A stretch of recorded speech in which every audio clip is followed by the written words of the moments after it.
Hi, I'm G Lakshmi Gopinath. நான் வந்து ரேஸில் வந்து அக்டோபர் 4, 2021 ஜாயின் பண்ணேன். நான் ஆக்சுவலாக I'm a visually challenge person. நடுவில் வந்து ஒரு 10-11 இயர்ஸ் பேக் வந்து ஐ லாஸ்ட் மை விஷன். அதுக்கு முன்னாடி ஜாப் போயிட்டு இருந்தேன். Then I quit my job because of vision problem. And after 15 years TNPSC group exam எழுதலான்ற ஒரு ஐடியா வந்தது. அதுக்கு என் ஹஸ்பண்ட் தான் ஃபுல் சப்போர்ட். அவங்க வந்து ரேஸில் ஜாயின் பண்ணி விட்டாங்க. Coaching was really good. Family support வந்து ரொம்ப கம்மி தான். அது வந்து உங்களுக்கே தெரியும். எல்லாருமே வந்து ஏன்னா ஆஃப்டர் அ லாங் டைம், ஒரு லாங் கேப்புக்கு அப்புறம் வந்து அதுவும் ஒரு கண்ணு புரியாத பொண்ணை நம்பி ஒரு செலவு பண்ணி படிக்க வைக்கிறாங்களேன்ற தாட்டு தான் இருந்தது.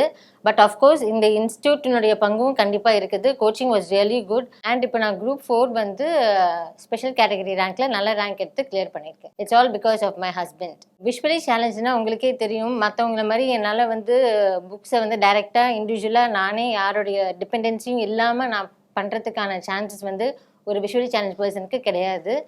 ஸோ என் ஹஸ்பண்டுடைய ஃப்ரெண்ட்ஸ் அண்ட் அவங்களுடைய பசங்க அவங்கெல்லாம் வந்து ஃபுல்லாக ரேஸில் கொடுத்த மெட்டீரியல்ஸை வச்சு நான் ரீட் பண்ணி அதுலேருந்து தனியாக நானே எனக்கான நோட்ஸை வந்து வாய்ஸ் ரெக்கார்ட் எடுத்து படித்து நான் கிளியர் பண்ணியிருக்கேன் இந்த எக்ஸாமை. புதுசாக இந்த ஃபீல்டுக்குள்ளே வரவங்களுக்கு வந்து if you put your full effort definitely you can achieve. காசு கொடுத்தா தான் கிடைக்குதுன்ற மாதிரியான பேஜ்லாம் இருக்குது. அப்படி இல்லை, உங்கள் ஃபுல் எஃபர்ட்டை போட்டு படிச்சிங்கன்னா இந்த right way if you study for sure you can achieve it. 19 லட்சம் பேர் எழுதினாங்க டிஎன்பிசி குரூப் 4ல 2021 பேட்சுங்க அக்டோபர்.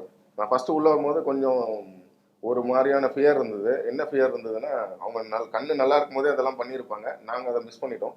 இப்போ இருக்க சூழ்நிலைக்கு அவங்க என்னோட ஃபேமிலி பேக்ரவுண்ட் பார்த்து அவங்க படிக்க வந்தாங்க. இந்த கோச்சிங் சென்டர் நல்லதாக இருக்கிறதா அந்த தோணுச்சு. அது நான் கேள்வியும் பட்டிருக்கேன். அதனால நான் வந்து இவங்களை இங்கே சேர்த்தும் போது ஸ்ட்ரகிள் பண்ணி கஷ்டப்பட்டு தான் ஃபீஸும் கட்டணும்.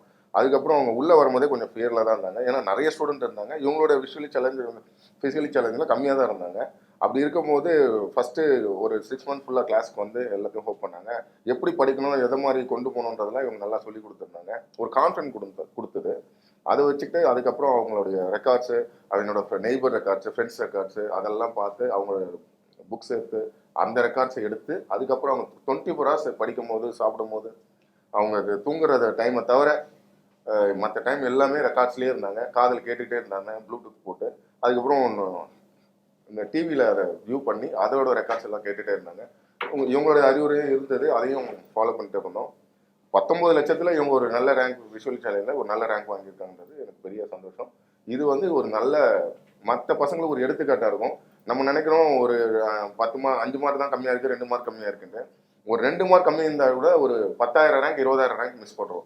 அதனால ஒரு ஜாபே போகுது. அதனால கண்ணும் கருத்துமா கவனமாக எல்லா இளைஞர்களும் நல்லா படிச்சிங்கன்னா கண்டிப்பாக வேலை கிடைக்கும். என்னோட மிஸ்ஸஸ் போன்ற மற்ற மாற்றுத்திறனாளிகள் தமிழ்நாடு ஃபுல்லாக படித்த மாற்றுத்திறனாளிகளுக்கும் மற்ற தேர்வாளர்களுக்கும் என்னுடைய